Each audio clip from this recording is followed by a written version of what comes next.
वाटते सुरुवातीलाच थायरॉइड म्हणजे काय याबद्दल सांगा.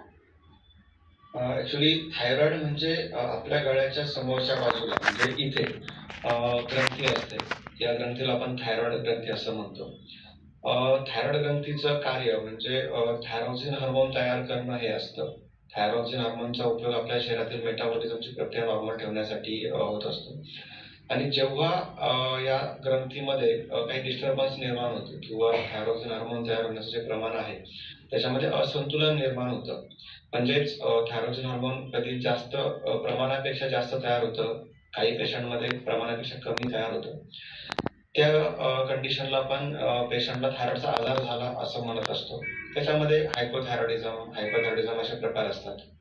तर एकंदरीत असं आहे की आपल्या शरीराला संतुलित ठेवण्यासाठी किंवा शरीराच्या रोजच्या क्रिया नॉर्मल चालू ठेवण्यासाठी थायरॉईड ग्रंथी खूप महत्त्वाचं काम करत असते आणि थायरॉईड ग्रंथी आपल्या शरीराच्या प्रत्येक क्रिया नॉर्मल ठेवत असते.